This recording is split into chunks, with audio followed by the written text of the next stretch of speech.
Hello, everyone. Welcome to Conversational Collective. Let me know if you can't see my screen, trying a new setup tonight. So just want to make sure. Welcome to this community. We're an open, inclusive meetup dedicated to exploring, learning, and creating conversational technology. I'm your host, Lauren Golembeski. I'm glad you decided to spend your time with us tonight, today, this morning, wherever you are. I see a lot of people around the country and globe joining us this evening, so it's great to see y'all. We have an exciting keynote presentation tonight on designing conversational experiences with constraints with our fantastic speaker, Kat Zdan, whom I'll ask to introduce herself in a moment. Before we get started with that presentation, I have just a few housekeeping items and announcements to cover with y'all. First, a big thank you to all our Convo Collective organizers, Brittany, Christy, our founder, Jessica, Matt, and Meredith. Thanks again for creating another great event, y'all. We meet here every third Wednesday of the month. We change the times up a little bit to try to cover lots of time zones, but please join us every month where we're sharing conversational ideas with y'all. Thanks. And thanks to our sponsor, Voxable. I happen to be CEO and co-founder of Voxable. I'm also a conversation designer, and we built Voxable to streamline our own conversation design and development process. So you can sign up for free at voxable.io, design, test, and refine your conversation designs all in one place. All right, so if this is your first time joining us at a conversational collective and you're not a member yet, please make sure you sign up to join the official Conversational Collective community. You can find that at our link. If you fill out that form, you'll get access to our Slack, our LinkedIn groups, which are super helpful if you're looking for a new job in the space or you're looking for more resources about conversational design, development, or leadership. Maybe you're hiring or you're looking to get hired, join us because we'll be talking about all of those things in those places.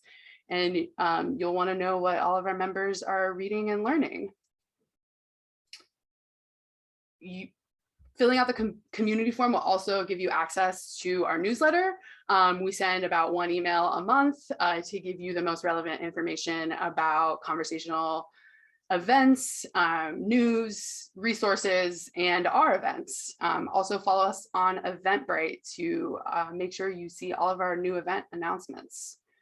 Speaking of new events, we have a special event later this month outside of our normal programming. We're looking for people to join our community as organizers. We're looking to expand our reach. So we're hosting an info session next week where you can learn more about getting involved and growing this community. We're looking for anyone who's interested in advancing conversation design, development, and leadership, and likes to create resources, throw events, and engage with others who like those things as well. Please learn more about all of this next week at our info session. And if you can't make that info session, please just reach out to us. We'd love to talk to you outside of that time as well. All right, if you haven't already, introduce yourself in the Zoom chat. I'm sure would love to see where you're coming from, what you're looking to learn. We have an exciting event tonight. Our speaker is going to have the floor for about 45 minutes. We do have some questions that y'all have sent when you signed up, kind of piquing our interest about what Kat's going to be talking about, but please leave questions in the chat along the way. We'll try to make this as interactive as possible. Leave your questions in the chat throughout the talk. Kat will either catch it or we can kind of interrupt and talk about it midway. We'll also have a time for questions at the end, so you can put those questions in the chat anytime you feel compelled. All right, now for our speaker, I'm going to stop sharing and give Kat the stage.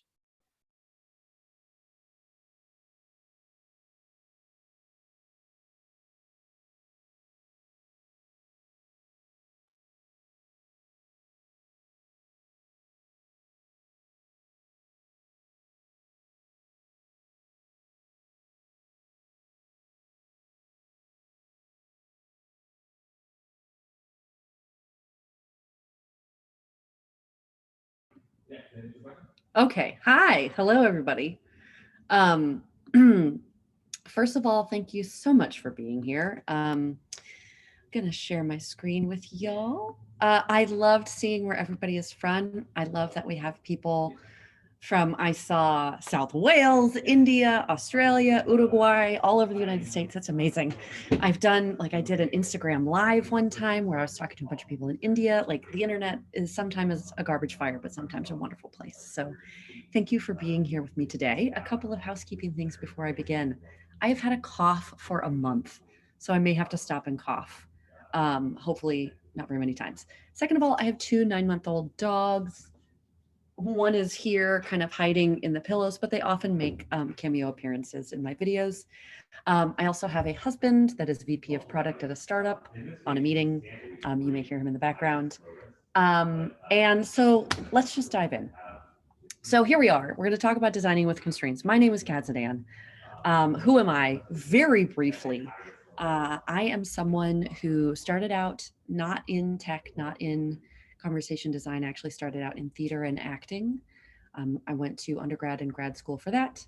I was a professional actor and teacher for over a decade. And then in 2017, I started working with Pull String, and it was actually at that point, I worked with a couple of creative design agencies, and it was a pretty easy explanation. I tell people I'm essentially a playwright for smart speakers, and now I'm at Google, and that's a little bit hard of a story to weave, but we'll talk about that a little bit. So let us. Sorry to Yes. interrupt. I think you're sharing your speaker notes and not the single view. Oh shucks. Okay. Hang on. I'm going to stop sharing. I'm going to try this again. And no worries if it's acceptable either way, but I just wanted to throw that out. I wonder if that's because, you know what? It's because I got a second monitor because I thought it would allow me to see the chat. That's another thing you should know. I can't see the chat when I share. So let's try this again. And this will probably fix it. How's that? That's great. Thank you. Great. Thank you so much. Okay. So let's talk about designing with constraints, shall we? I've got some good news for you, and it is in fact the subtitle of my talk, which is that constraints are in many ways the design. So let's talk about this. Let's begin with a question. I love a metaphor, so I'm going to weave a big complicated metaphor to kind of get us into this and how I'm talking about constraints and how I'm talking about design. So the question is, what is the best design for human transportation? So for millennia, this was it. This was like top of the line, most technologically advanced version of design for transporting humans. We use this for a very long time. And in fact, you can see in this carving that there are no saddles or bridles. Over millennia, we evolved the design to include things like saddles, reins, bridles, ropes, all kinds of stuff. Like this saddle here is a great design. It allowed a person to sit on a horse all day, every day, and do all kinds of work. Meanwhile, we also had things like chariots, which evolved into things like carriages, which were like the height of transportation design for, again, millennia. And eventually that evolved into, oh, why are you not? There we go, into this, the horseless carriage, which eventually turned into this Henry T. Model Ford, which started to look over the decades something like what we know today, what it looks familiar to us as a car, and now is even getting spiffier and more futuristic. And so this is something that is like, the most modern, fancy, jazzy version of human transportation. But even though it's like a direct evolution from this to this, does it mean that this is the best design for transportation? Maybe not, because what if you have a growing family? There's only one seat in this car. So maybe you have a growing family. So maybe the best design for you is a big old honking car that you can put your family in. But maybe you don't live in Texas. You don't have big old honking streets and you have a growing family, but you have small city streets. So maybe this is the best design for you to get around. Maybe you need to get more than just your family from place to place. So maybe you need one of these. Now, while this holds the record for the world's longest car, is it the best way to transport a lot of people? This might be a better way to transport people from place to place. But what if your commute isn't through a city and it's through this? Okay, well then we think about what is like the height of design right now for getting you across the desert. Boom, it's the Sherp. However, this only works if your customer has $120,000 to spend on a Sherp. Not many people have that. So this might be actually the best way to get people across the desert. But what if this is your commute, or this, or this, or this, or this, or even this? This is all to say that the answer to this question is there is no one best design. There are many best designs. And the best design is the best solution for your user given their and your constraints. So first of all, let's talk about this beautiful quote from chair furniture designer extraordinaire Charles Eames. Charles Eames said, "Design depends largely on the ability of the designer to recognize as many of the constraints as possible and their willingness and enthusiasm for working within those constraints."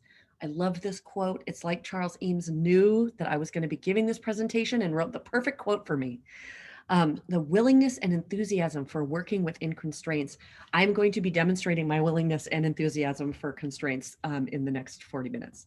So let me also define what I mean by constraints. When I say constraints in the context of this talk and of design work, what I am talking about is the conditions that need to be met and the problems which you need to solve for your project to be successful. That is what I mean by constraints.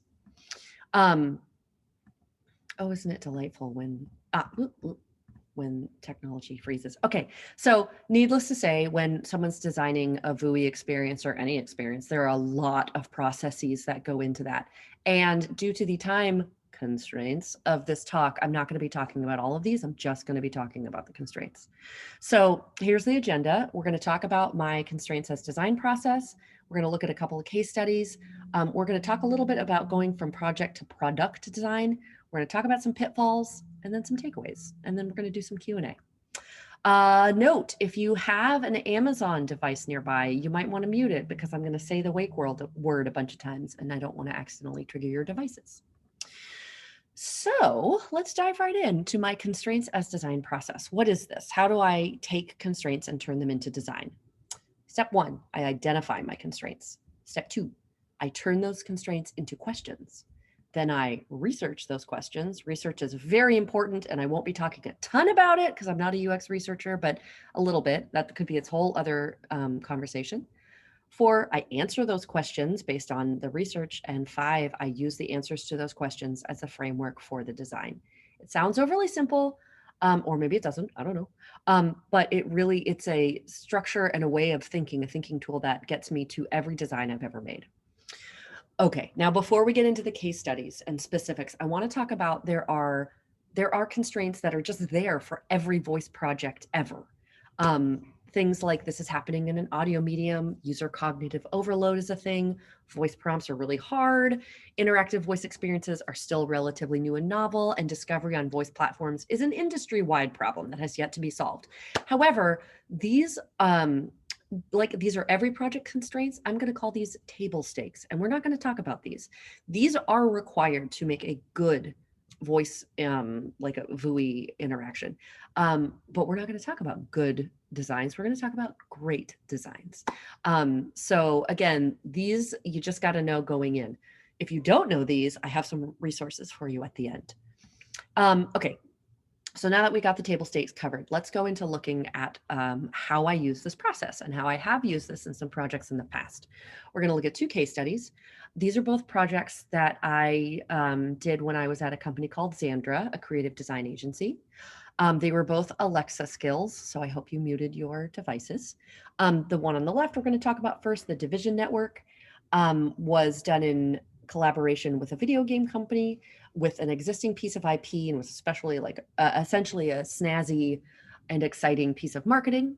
The one on the left, Hall's World, was a commission from Amazon and was an original piece of IP that I created whole cloth. So they were very different projects. So the Division Network, that's for adults. It's a third-person shooter game. The one on the right's for kids 9 to 12.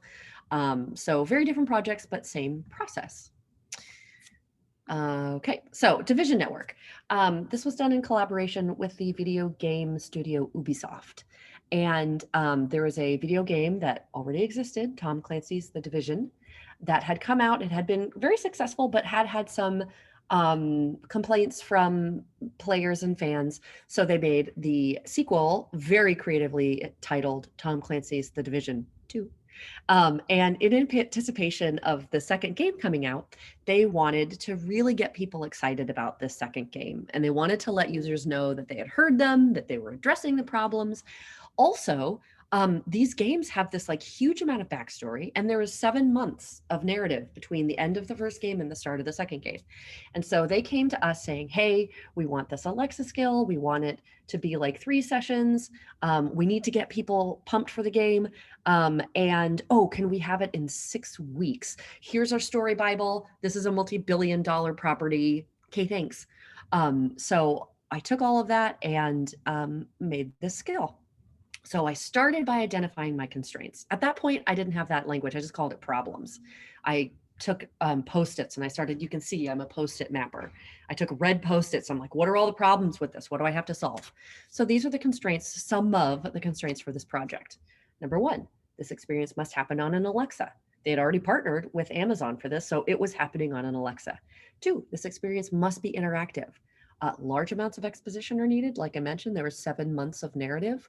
The property in the world is extremely well established. It has rabid fans. It has people who've played the game for hundreds of hours. Also, this is a militaristic third-person shooter game. Not something I knew much about before I started this project. We needed to get players hyped for the launch of Tom Clancy's The Division 2. Stakeholders wanted a total of 3 sessions, each around 5 to 10 minutes long. And stakeholders also wanted an experience that appealed to new customers. So they wanted to make the fans, the established fans happy and reel in some new folks. So I've got this structure: constraint, question, research, answer, design. Let's look at how I used it. First constraint: this experience must happen on an Alexa. Now, that led me to ask myself, why is this happening on an Alexa? This may seem like a stupid question, but allow me a brief story. I mentioned that in my previous life, I was an actor. And when I was in college, when I got cast for the first time in one of like the big main stage fancy schmancy shows, I was so excited. And when a director tells the actors on the stage where to move and when, that's called blocking. So in rehearsal, I'd gotten my blocking and my director had said, okay, Kat, on this line, I need you to cross from upstage left to downstage right. And I was like, okay, great. Yeah. And I wrote it down in my script, cross upstage left to downstage right. And then we're doing run throughs. And after every run through, when you're in a play, your director gives you notes. And after one run through, the director said to me, Kat, on this line, why are you crossing from upstage left to downstage right? And I was like, oh, it's the blocking you gave me, thinking that was the right answer. And he like put his head in his hands. He was like, oh my gosh. Okay. So as the director, it is my job to tell you where I need you to be on the stage. As the actor, it is your job to figure out a reason why you're doing that. So this, it came with the project. This is happening on an Alexa. As a designer, it's my job to figure out why it's happening on an Alexa. Why not something else? So that turned into the answer that I came up for this project, which is the Shade Network, which is the in-game AI system, has been compromised by double agents. So our hero, the main character of this narrative I created, has hacked into the Alexa environment specifically to get information out and so that it won't be seen by the enemies. So I figured out an actual reason why this is happening on an Alexa, not just because it's part of the contract. I would say that's an enthusiastic embracing of a constraint. Another constraint: this experience must be interactive. So I ask, why? Why is it interactive? This is a lot of exposition. Why isn't it just a podcast? And the answer I came up with for this experience design is that this is classified material and it needs authorization and passwords. So you can't just listen to it all. Let's look at one more. This needs to get players hyped for the launch of the new game. So I ask myself, how do I hook fans into this experience to get them hyped? One of the answers I came up with was incorporating in-game characters and in-game talent. So this was end-to-end sound design, and it's a story. It's kind of like a radio play, and I cast characters from the video game itself, and I actually got to work with and direct those voice performances. So let's listen to what this sounds like. So if a user said, Alexa, open the Division network, this is what they'd hear. Sorry, I don't know that. Know that. Sorry, I don't know. Connection with Shade Network activated. Agent, state your name. So in 12 seconds, we acknowledged the platform in a pretty cheeky way. I got to break Alexa, and that was really fun. We established the tone of the experience. It's this glitchy, techie thing. And then like state your name, agent, so it's kind of militaristic. We introduced the character of Isaac. That second voice you heard is the AI, the TTS voice inside the game for the Shade Network. And fun fact, that's not a TTS font. That's an actor who is acting like he is a TTS font. I got to direct him. That was very fun. So I provided in-game content right up top so that fans know, oh, this is the game that I love. Oh, this is like for real. And I required user interaction. The voice said, agent, state your name. And if you said Cat Zdan or banana, it doesn't matter. It would say vocal scan match, identity confirmed. So it's setting up this need for interaction in order to unlock material. So I mentioned I'm a Post-it user. And so research, because I want to talk about research for this. Research for this didn't involve user acceptance testing or UX research, unfortunately, because we only had 6 weeks. So research for me meant I scoured Reddit threads and YouTube videos and vlogs and blogs and articles, and then the entire story Bible, which was like huge, of this video game in this world, and made a billion of these Post-it maps to really make sure, because it was important to me that I made something that felt canon to the world and felt like it belonged to this. It wasn't just like a send up or an impersonation, but it was like really happening in the world. So I didn't get to do user acceptance testing because it was such a quick turnaround. So what ended up being my user acceptance testing was like the reviews that were left for it. Fortunately, users liked it. And it went very well. So reading these reviews let me know, like, yeah, I did my job. But this is the kind of feedback I'd be looking for before launch if I had the time and the resources. I would ask people to play the game. I would ask them to give me their feedback. So I actually didn't ask for any of these. These just were reviews that were left.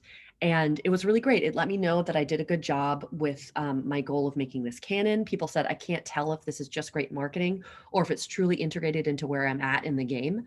Also down at the bottom, I love it. It says, pre-ordered the Ultimate Edition Division 2 and took the 12th and the 14th off from work so I can binge on this game. Boom, there we go. We converted this experience converted to a sale.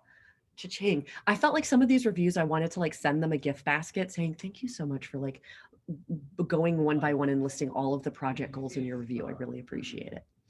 So now for something completely different. By the way, I'm zipping through this really fast because I'm wanting to leave time at the end for Q&A. So let's talk about another project, very different project, but same process to arrive at a totally different experience. So Tallest World, like I mentioned, was a commission from Amazon. Amazon's got a premium subscription service for kids.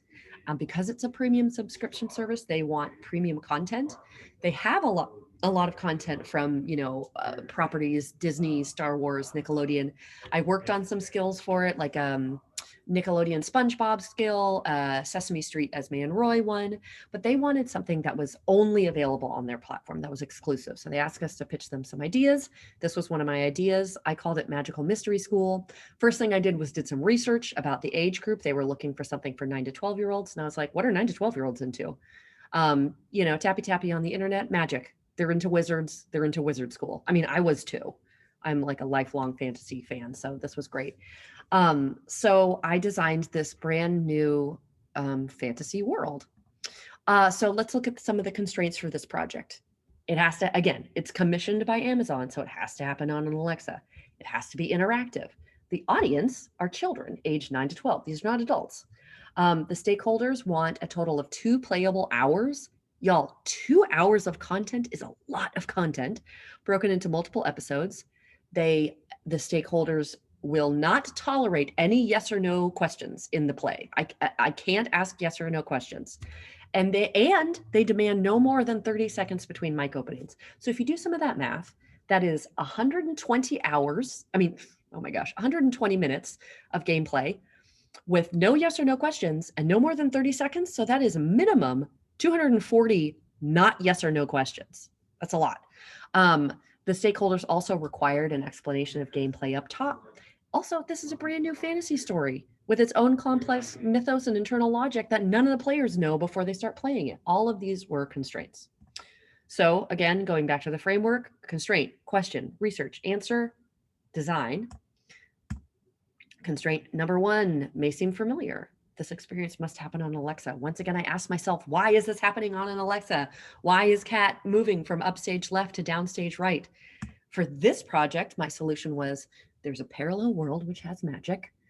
It's parallel to ours. We have technology and science. They have magic. So in their world, technology is like the thing that everyone's like, oh yeah, sure, technology. I'm sure that exists.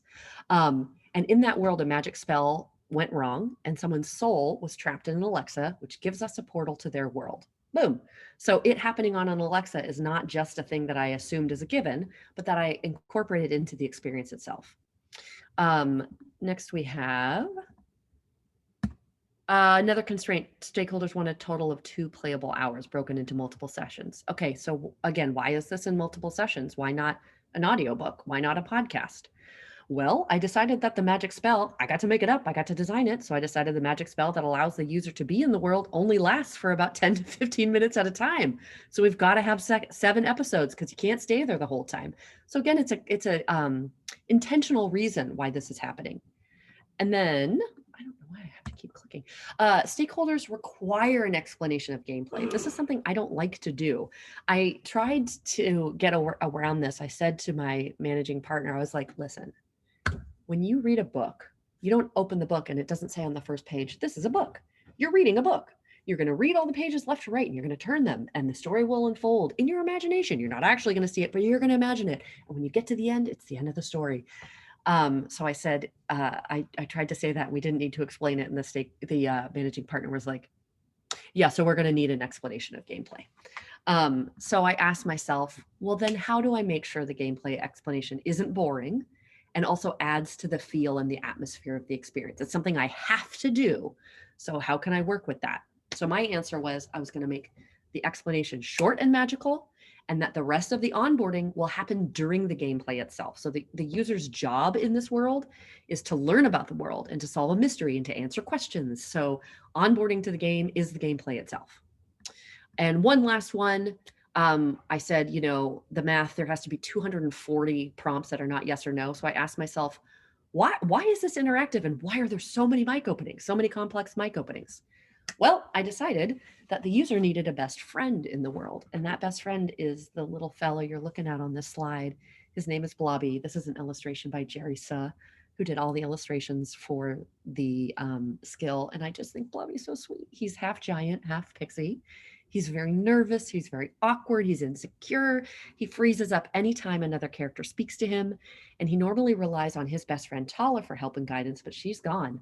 So now he relies on you. So he needs your help answering questions, speaking to characters, and just getting through life in general. So let's listen to what this sounded like in execution. Side note, this is longer than 30 seconds because it was the very first thing you heard. So they let me get away with that. So this is when the user says for the very first time, Alexa, open Tala's world. Oh, no. You are now entering Tala's world. Listen carefully, answer questions, and prepare yourself for an adventure.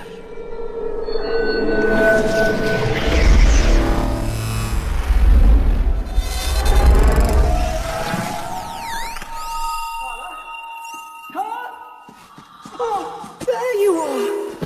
I've been looking everywhere! Hey! Tala! Tala, you okay? Tala! Tala? Tala, why can't you answer me? Oh no! Oh no! Oh no! No! No! No! No! Oh goodness! Oh God! What do I do? What was that? What? That sounded like it came from... Tala! Oh, you're awake! You're awake! Oh, I thought I was gonna have to make a decision without you. Wait. Hang on. So, after wait, hang on, he said, are you Tala? So in the first 60 seconds, we gave an explanation of the gameplay. It was really short and sweet. And actually it was my voice up top that was like, listen carefully, answer questions. We established the feel of this new world. In the beginning, it was this kind of glitchy, techie thing, and then it spit you out into this like lush, magical place.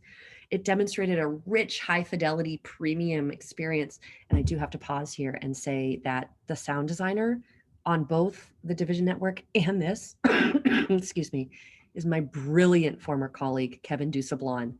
Amazing, like just could work magic. I would write these outrageous stage directions and he would just like make them happen. It was incredible.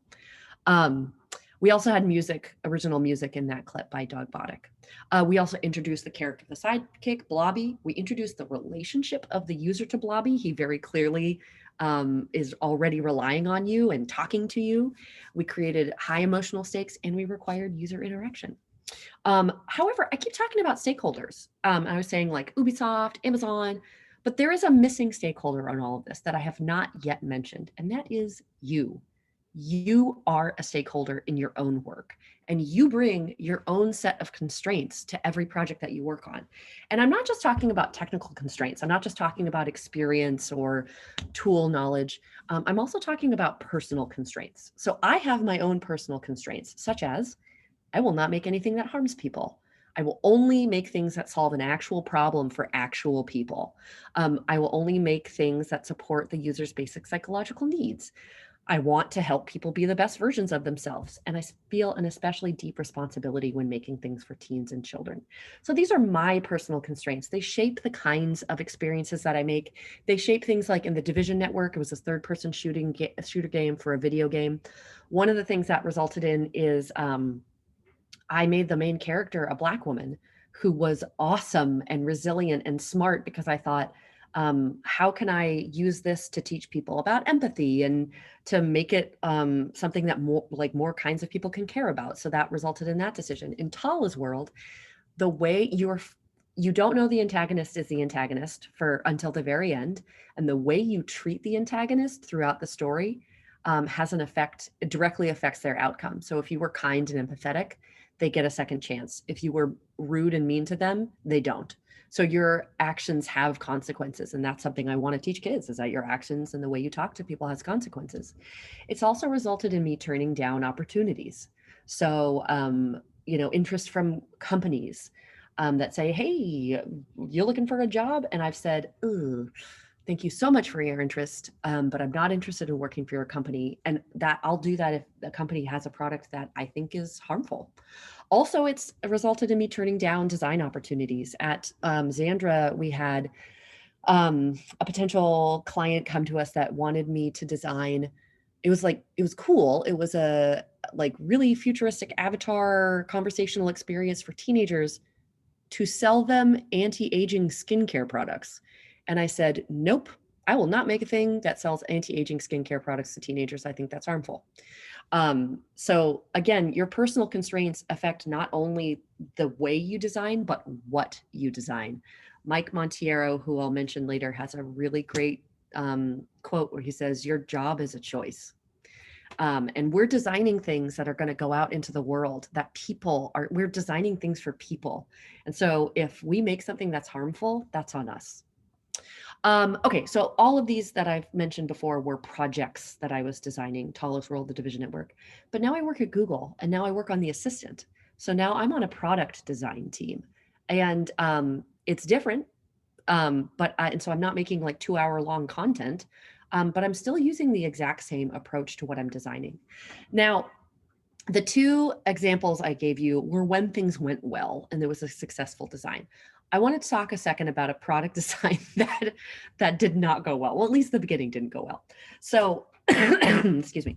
I was working for Xandra and we had a prospective client approach the CEO. CEO sent the guy to me and said, hey, Kat, talk to this guy, see if his product is a good fit for us. He was CEO, he had engineers on board, and he just needed a designer to design and build it.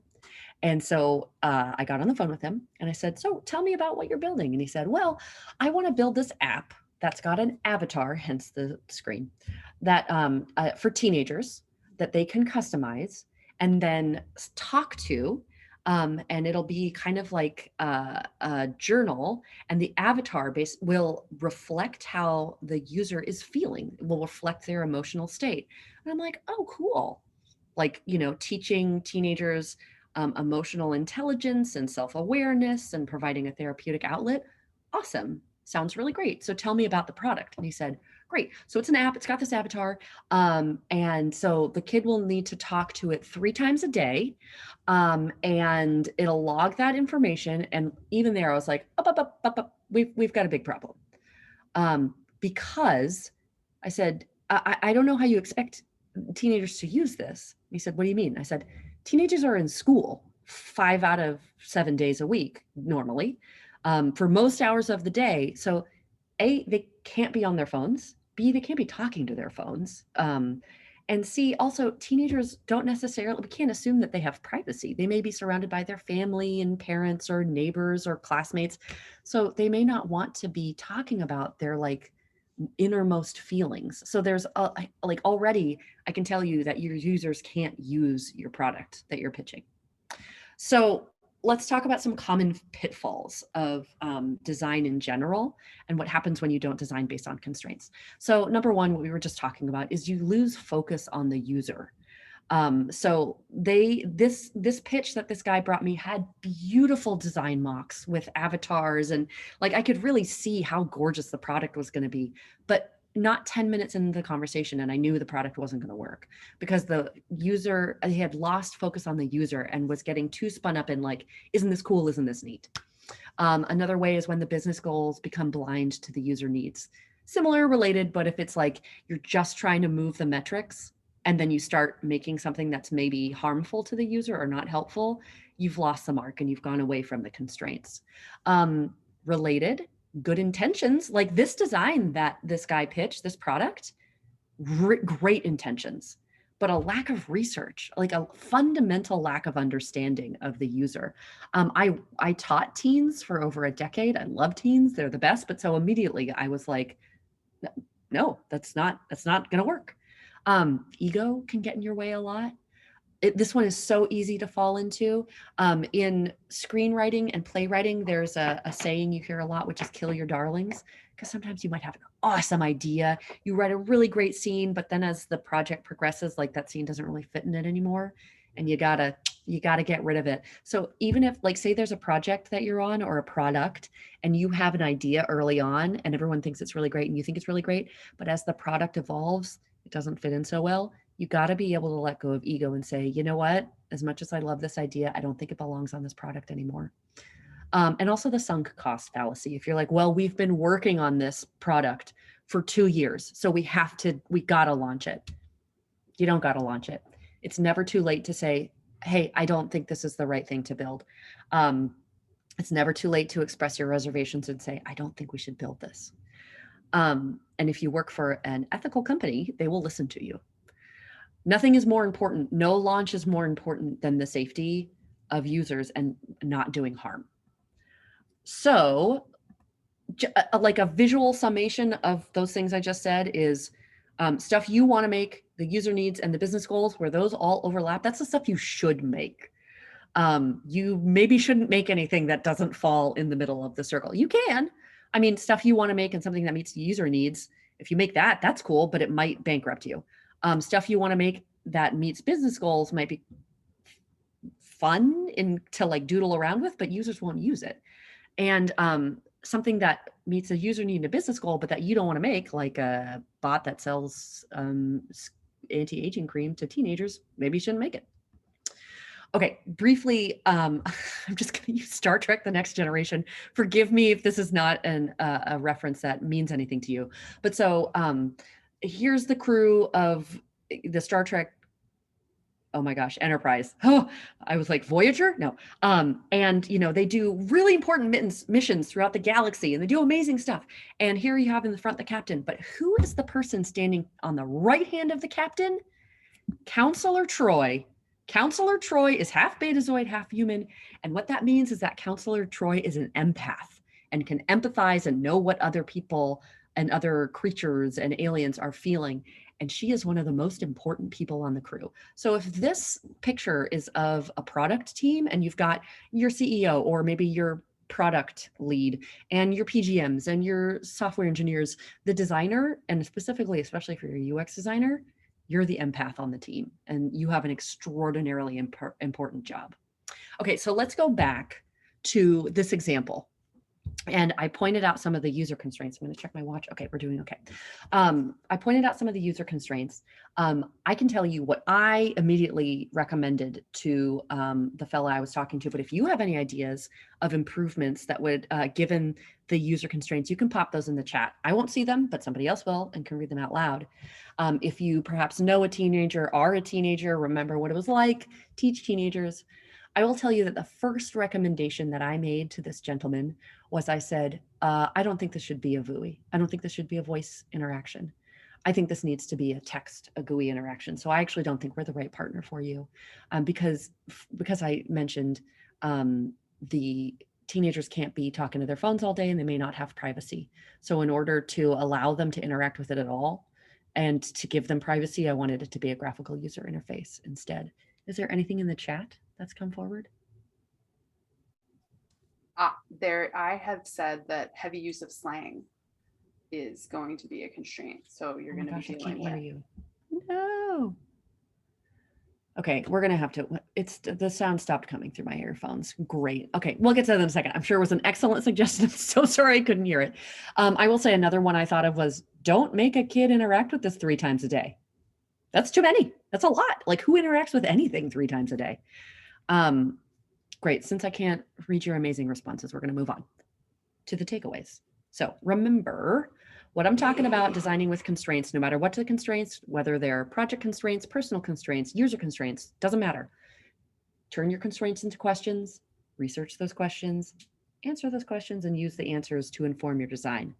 The constraints, if you do this, the constraints will tell you how to build the experience. Like I said, thinking about teenagers and what they can and cannot do, it's going to tell you a lot about what the product needs to be. Also, the best approach isn't necessarily the newest or most complex. New and complex are their own constraints and don't necessarily serve the needs of the user. Just like that really fancy schmancy new futuristic car only had 1 seat. Doesn't mean it's the best car, even just because it's like futuristic. Remember that you are a stakeholder in your own work. You bring your own constraints that are just as important as any other constraint on the project. And if you are ever stuck, go back to the user problem, talk to your users, do your research, and then identify the constraints and start again from the beginning. So some additional resources that really influenced me as a designer and that I pull heavily from in my work. We have this fabulous book, Designing Voice User Interfaces by Kathy Pearl, my manager at Google. She's amazing. Everyone should read this book. Acumen and IDEO made an online course, Introduction to Human-Centered Design, changed my life, taught me how to Post-it map. It's incredible. I recommend everybody do it. Design as a Job is a book by Mike Montiero, who I mentioned before, the guy who said that your job is a choice. Highly recommend, if not that book, anything on YouTube, anything he's written, anything he's made. And Mike's partner in work and life is Erica Hall, and she wrote a fantastic book called Just Enough Research that taught me a lot about how to leverage research in my own designs. And then another book I'm gonna put out there by another one of my colleagues at Google, by a handful of people, is Voice User Interface Design. And this talks also about the evolution of voice user interface design from like phone trees to what we have now. So cheers all, thanks for listening. We're gonna do some Q&A, but if I don't get a chance to answer your question, my email is down here, kzdan@google.com. Please feel free to reach out. You can find me on LinkedIn, but I'm not on LinkedIn very often. So if you want to reach me, my email is truly the best way. So now that I'm out of here, oh gosh, let me take my headphones out and put them back in again. And we can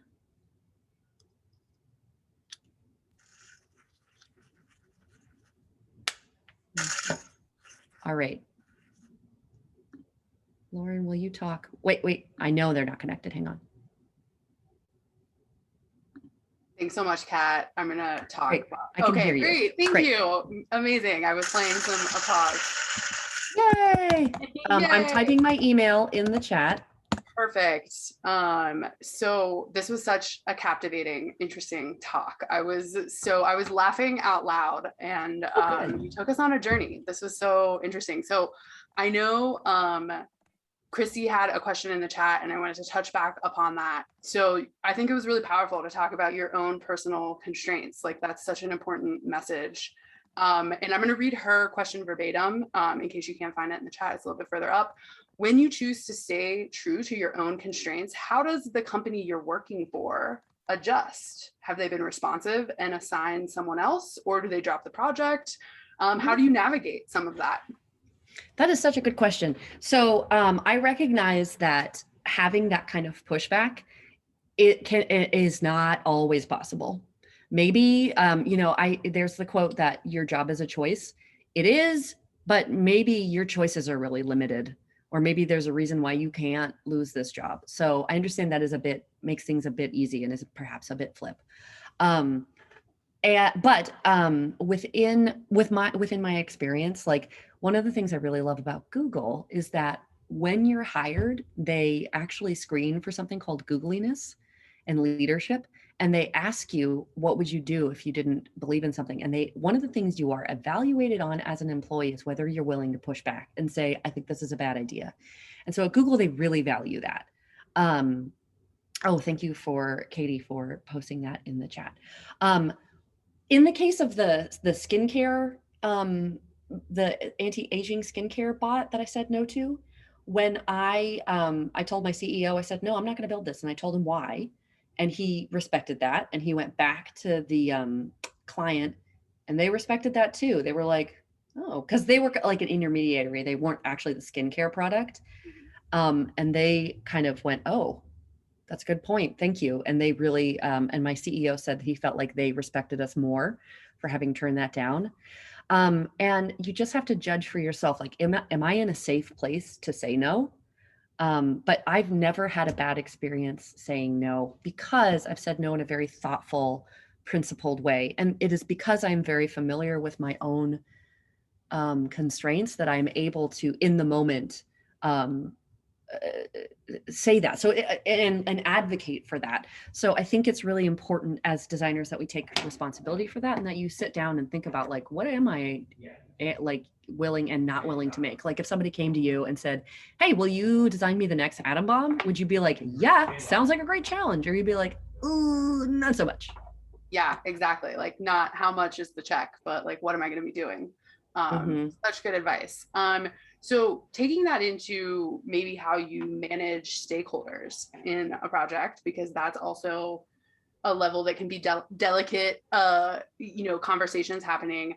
How do you communicate? And this is a question from Cameron in the chat. He's talking about how you communicate that with stakeholders who don't value that pushback. And what are the best kind of tips? I think you already touched upon some good tips, is just having a strong core in yourself.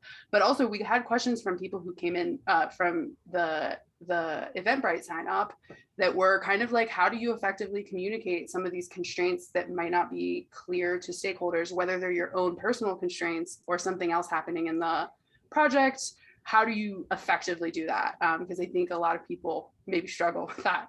Yeah, Cameron, that is such a good question. And it's interesting because some of these things are really high stakes, can be very emotional. Number one is I try to remove my ego from it.